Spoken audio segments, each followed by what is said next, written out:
Assalamu alaikum, brothers and sisters. Biggest sign that Saudi Arabia is living Islam, becoming more secular. This is the biggest sign. But before I tell you what the sign is, because this is something you should know, whether you are a Saudi citizen or whether you're living in another country, non-Arab country, as long as you're a Muslim, you should worry about this and you should know about this. But before I tell you exactly what this is, I want to tell you a few things. We know Saudi Arabia's past reforms, especially when it comes to women. Number one, I have seen now Saudi Arabia, they actually allow women to run on the street for fitness purposes.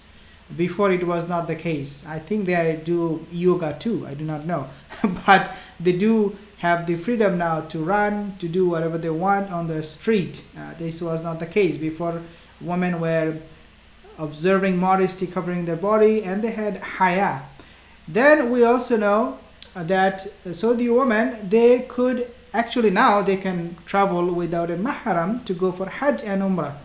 And this reform was placed only recently. This was brought in only recently, and now Saudi Arabia women, they do not need their brother, their father, their uncle, or anybody, any male guardian for them to travel to another city. I do not know that if they can travel to another country, but obviously it doesn't really matter as long as you're traveling without a mahram.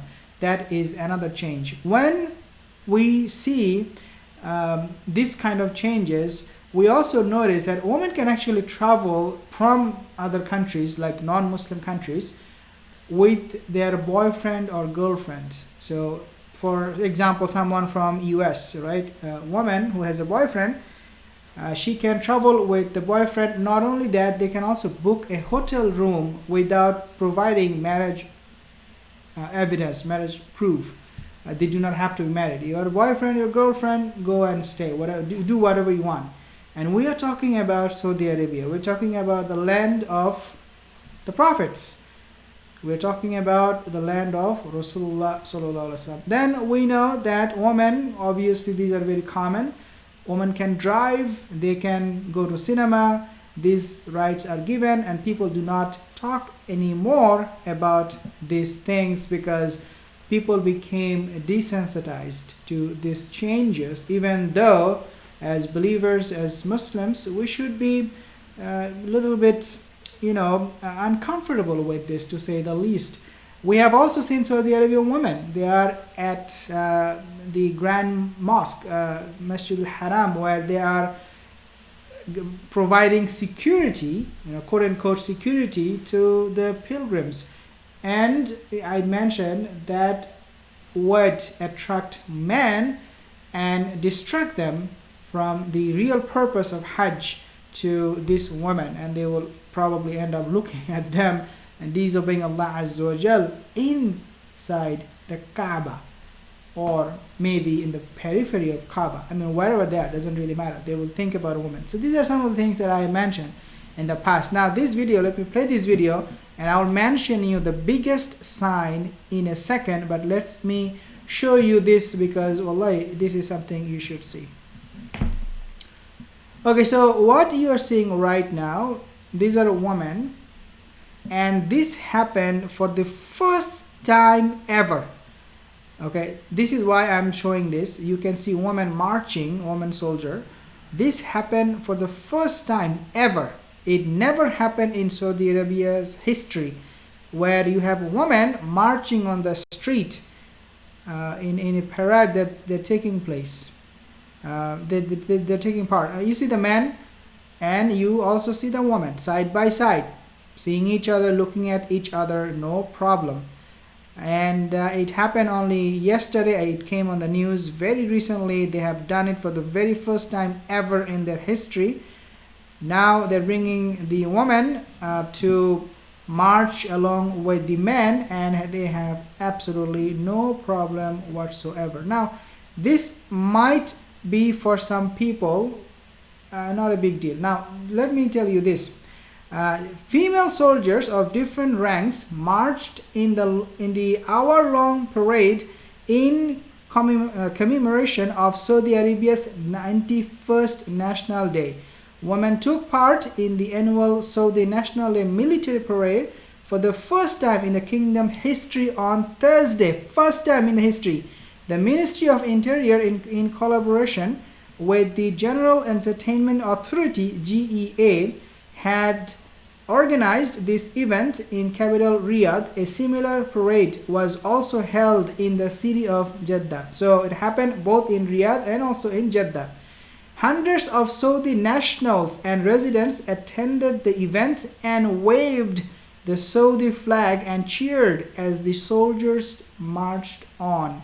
So the National Day is celebrated annually on September 23rd to mark the renaming of the Kingdom of Najd and Hijaz to the Kingdom of Saudi Arabia in 1932, following a royal decree from King Abdul Aziz ibn Saud. Few points I want to make mention, differences, a few points. Number one, as we talk about the end of time, prophecy of worst people living on earth just before the end of time. Rasulullah SAW, he said that the people who will live min shirarin nas, they will be the worst of the worst. Man tudrikum sa, to whom the hour will be established, wa hum ahyaun, and they are the one to be living. Wallahi, we are becoming the worst of the worst when we allow any disobedience, not just big disobedience, open disobedience, but even a tiny little bit. When we deviate, we are heading towards that direction, where Rasulullah said that you guys will be the worst of the worst. And he's not talking about us, obviously, inshallah, not, but he's referring to the people who are living at the end of time. And we are making that happen through this kind of mixing of men and women in a country that should be respected for its past history, for its being the land of the prophets. Number two, no one will say the name of Allah Azza wa Jal. There is a hadith about that. Rasulullah said, "La taqumu as-saatu hatta la yuqal al-ard Allah Allah." The hour will not establish, dear sisters, until Allah's name will not be mentioned. If you have mixing between men and women, if you are doing whatever you want to do you think people will eventually become more pious, or it will make them more secular and forget about the Islamic principles and values? It will be the second one. Now, the third point I want to mention, and this is very, very important for all of us to understand, because this is the time that was being referred in a hadith. Rasulullah said, a time will come, okay? Sanawatun khadda'a, the time would be so treacherous. Sanawatun khadda'a basically means years of treachery. You have people who will become or call them a Muslim in the morning, they will become a kafir in the afternoon. You will have people who will promise you something, they will break their promise. But the important part of the hadith, are you ready? Rasulullah's used a word, ruwaybida, and that is what ticked the Sahaba. They said, what is ruwaybida, ya Rasulullah? What is that? I mean, okay, we understand sanawatun khadda'a, that there will come treacherous time, but what is ruwaybida? Then Rasulullah said, qala rajulu tufidu fi amri ummati. Basically means, qala rajulu tufidu fi amri ummati basically means people or leaders who will be very vile and base, means they are the worst of the worst. These people will be your leader. They will manage your affairs. Dear brothers and sisters, I'm not calling out the government as one of these ruwaybida, but the point here is that they need to wake up. They need to protect themselves from falling into this category that Rasulullah he mentioned. They're vile, they're base, they have no self-respect, they have no respect for the people, for the deen of Allah Azza wa Jal. All they have in their mind is greed, how to make money, how to grab power, how to cling onto power, how to oppress people, even that we see. Subhanallah, like this is insane. If you are someone who is interested in the topic of Isa alayhi salam, Jesus, if you are interested in the topic of the Mahdi, Imam Mahdi, Dajjal, Antichrist, Qiyamah, Euphrates River, Galilee Sea, all of these topics, then consider subscribing to the channel, because dear brothers and sisters, we talk only about these topics in this channel in light of Quran and Sunnah. I really like you guys coming and joining in. If you're new here, consider subscribing. Inshallah, I'll see you soon again. Assalamu alaikum wa rahmatullahi wa barakatuh.